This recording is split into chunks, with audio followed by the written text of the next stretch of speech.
let's go to the next one here. So now we just talked about the spring potential energy. Let's talk about the gravitational potential energy.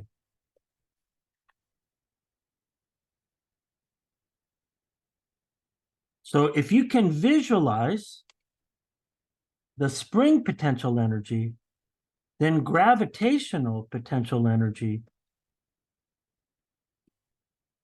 is much easier. And so when we write gravitational potential energy, they write it typically with the G.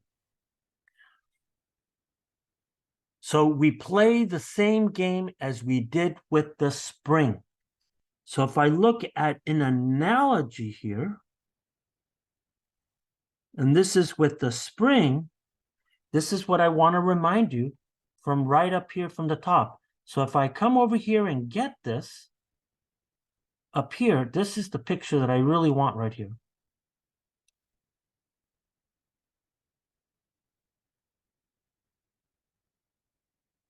So if I take my analogy with the spring, we had this thing. What we found here is that the positive work of the hand was equal to the negative work of the spring, but that work of the hand, without any doubt, increased the potential energy of the spring. So now I want to repeat this, that when it involves the gravitational, the work done by gravity. So now we repeat this idea for the work done by gravity. So it's the same type of idea. And the way we'll do this here is that we're going to lift a block above our heads. So if we lift a block, we could imagine here is that I have the surface of the earth right here. And now I'm going to lift my block up. So the block starts off where? We're going to say that it starts off here on the ground, which is where I'm going to call that the earth, the surface of the earth. So now, if you look at beforehand, and then I want to compare it afterwards, we have now lifted a block above our heads. So in this case, we could imagine that this person has now lifted up this box here. And what do we know in this process here? In this process, there is a force that's external. And this force is the force of the hands that are lifting it up. So if I have displacement that goes in this direction, we could then say that the positive work of the hands in lifting this box clearly changed the energy of this box here. However, we have something else that's opposing this. In other words, we have the force of gravity pointing down. So, an analogy of what we did before, this must be the work of gravity. So if we focus just on the earth and the box, then we could see here is that we have a very similar equation that we got before. And so when we look at this energy here, if the box starts at rest and ends at rest, then from the work energy theorem,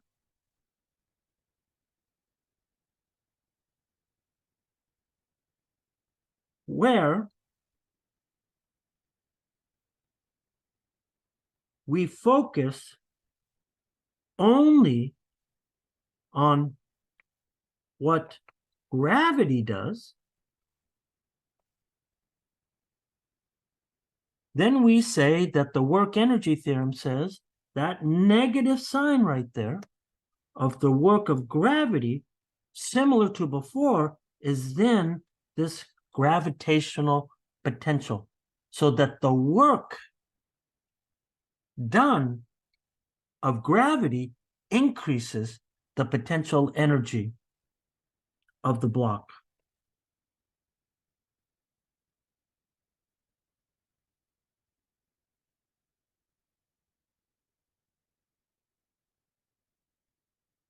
So now we can calculate what this work is, because we know how to do this, because the work is a constant force for gravity. Because the force of gravity is a constant force, in other words, it's minus mg, the area is straightforward to calculate. Oops.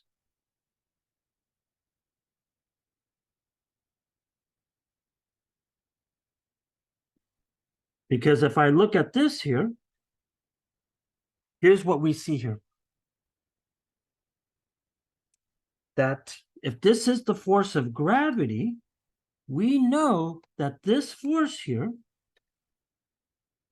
is a negative quantity. It's minus mg.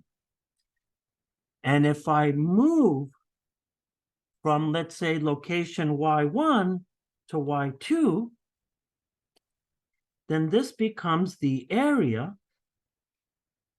And it's the same thing that we did before as we move from there to there.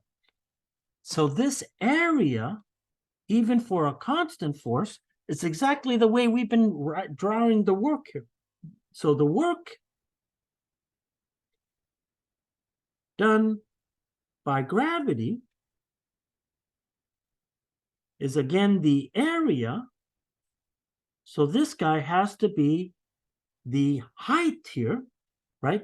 So the height here is going to be the height times the width in this case. And this will then give us that this will be what? Minus mg times this delta y. So therefore, this is what the area is.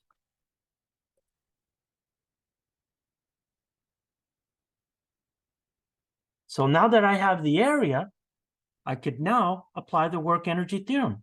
So from the work energy theorem, I could then say that the negative work of gravity is then going to be the negative, and then I have my area. And therefore, when I look at my area, I see that I have a negative sign right there. And then I'm going to get the term mg times delta y. And once again, we see here that these two signs are going to cancel. And so, therefore, this gives me mg y2 minus mg y1.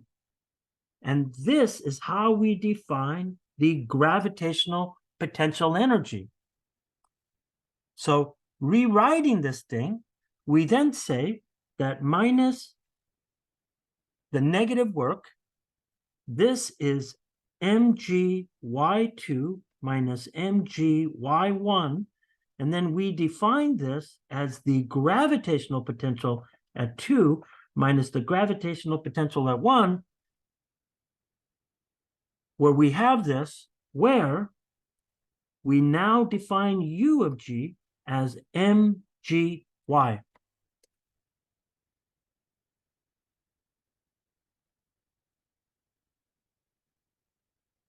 And this is very similar to everything that we've talked about in the past.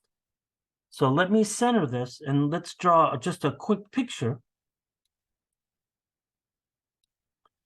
And if I was to interpret this,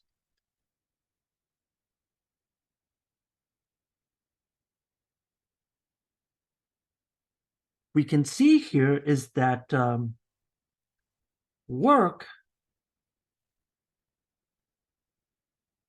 depends on height and weight or mass. So picture-wise, what does that mean? So if I talk about a height dependence,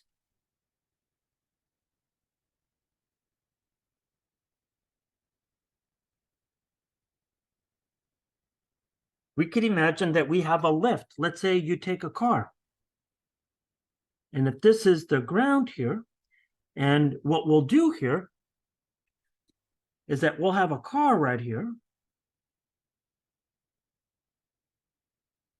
And we're going to lift this car up to, let's say, change the oil. So now if I lift up this car, let's say I raise this up on a platform, then what we can say here is that this platform did work to lift up this car. So I'm going from this height y1 to this height y2, and then I could say here is that that took work to actually lift this car. So again, I'm going to say that this is our reference of where we're always going to be looking at. Now, if I take the exact same situation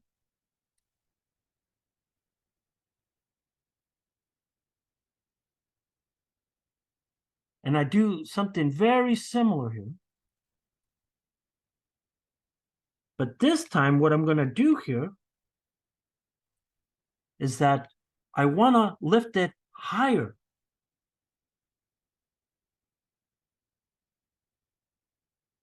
So if I lift this guy higher,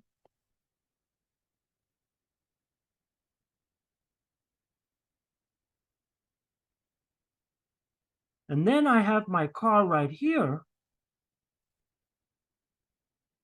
we can clearly say that this guy, to lift the higher height, took more work.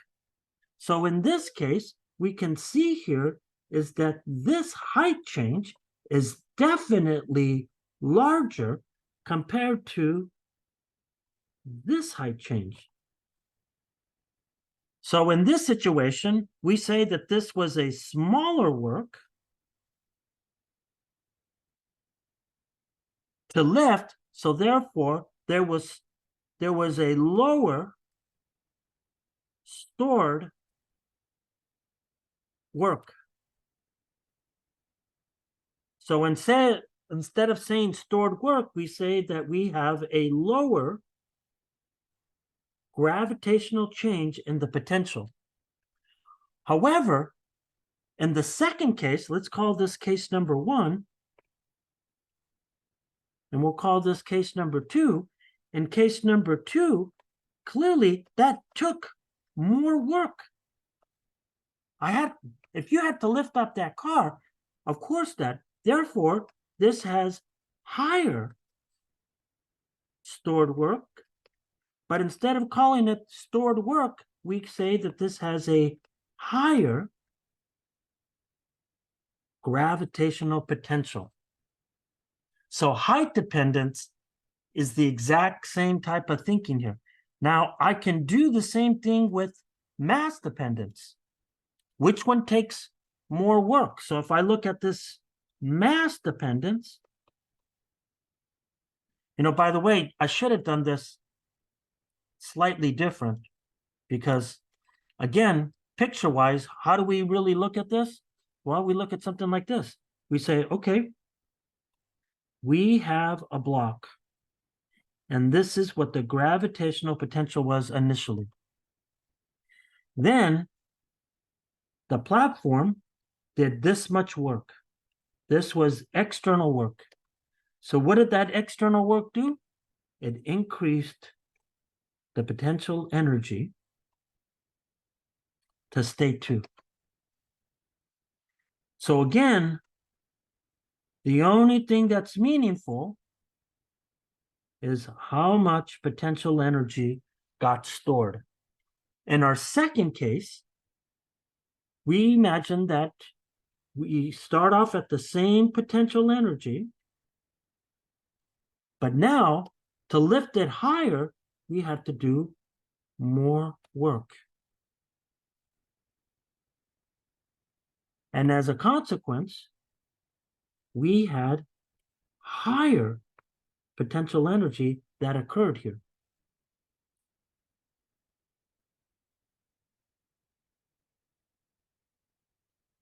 Therefore, this stored more work and therefore has a higher potential energy. Now, I can do the exact same thing with mass dependence.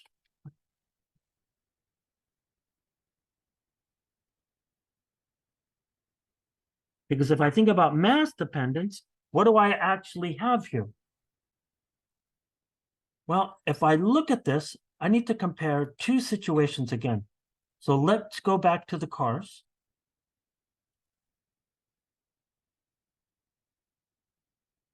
Okay.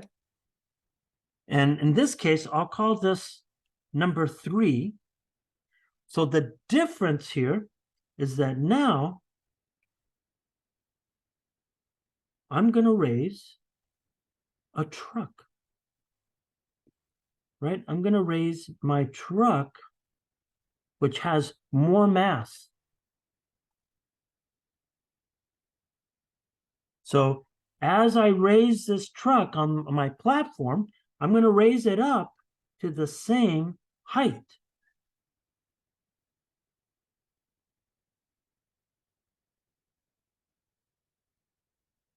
But if I look at this in this situation here, and you ask the question, which one did more work? You have to agree that it took more work to lift the truck. Of course, it took more work to lift the truck. And so even though we have the same height change, the difference is that the force of gravity here is smaller.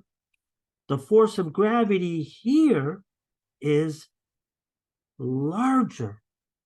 So therefore, the work that you have to do by your hands to lift it has to be greater.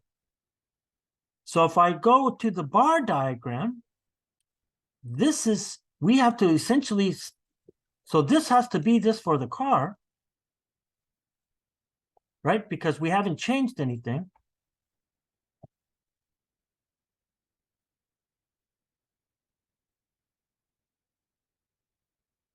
But for here, in this situation, it already has more gravitational potential to begin with. So when I look at this, this already has more gravitational to begin with. And then you have to do even more work to lift this. And this is because it has to have more potential energy because of its mass dependence. So when you lift it up this much, you're going to have a greater change in potential energy. And again, the only thing that's meaningful is this greater change in the potential. That's what we mean by mass dependence. So the last thing I want to talk about here is that only changes in potential energy are meaningful.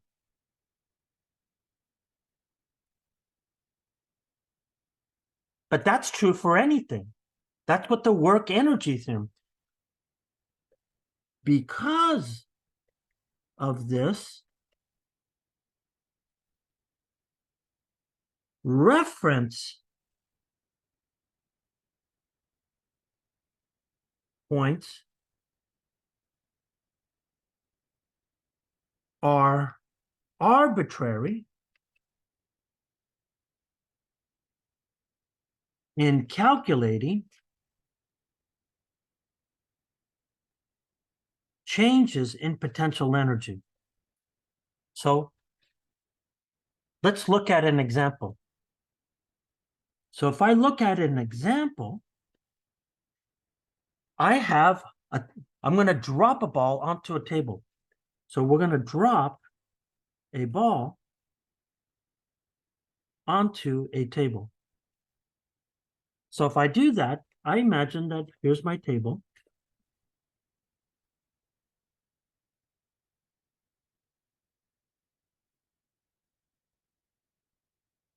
And then there's the ground. So if I drop a ball, what am I seeing here? I'm dropping it from this location, and it's going to land right here.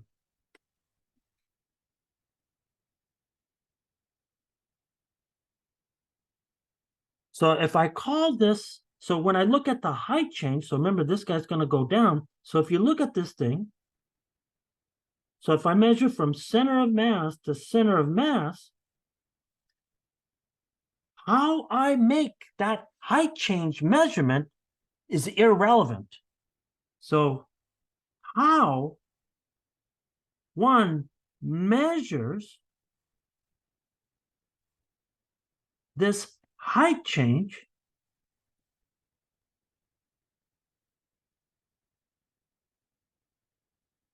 depends on your reference. So one example, what we could do here is that we could come in here and we could say, what if we set the height equal to y equal to 0 here at the floor? Okay, so if I'm looking at the floor here, we want to set that equal to 0. So then if I look at this guy, I'm going to see that from here, this distance, let's call this point 1, and let's call this point 2. This guy is going to be y1, and then this guy, when it comes to here, this is going to be y2, and regardless of what we say, that height change should be the same if my reference is right there. In a very analogous way, what happens if I change my reference? Let me do this again, but now let's not choose the floor as the reference.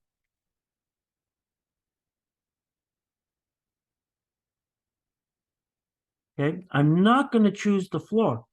What I'm going to do is that I'm going to choose my reference here to be right here at the table. So if I look at this reference, then you could see here that what I did here is that by setting the reference of 0.2 to be 0, then this height up here is going to be y1. So it doesn't really matter how I look at this thing, the height change between these two is still going to be delta y. So what we're saying here is that if I look at how I write potential energy, so in this situation, I can say that if I choose my potential energy, this will be the difference between 0.2 and 1. So when I look at this guy, this is going to then read mg y2 minus mg y1.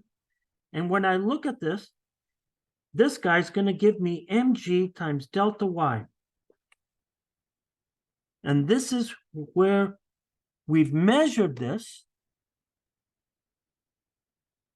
So we measured, or we set y equal to 0 at the floor. Now, if I look at this other situation, I can then choose that YUG is again going to be UG2 minus UG1. But look what's different about this. Look at that reference. That reference right there tells me that I could set this spot here to be 0, because when I go and I write this, I'm going to get mg y2 minus mg y1, but we set y2 equal to 0. But still, in our picture, it's still mg 0 minus y1 in this picture, which is still mg delta y. So what you're seeing in this situation here, in this situation, we get the exact same answer, but what we did here is that we set y2 equal to 0 at the tabletop. So by choosing a reference, so just once again, to be clear, these give the same answer. So that reference then becomes a very powerful thing to do here.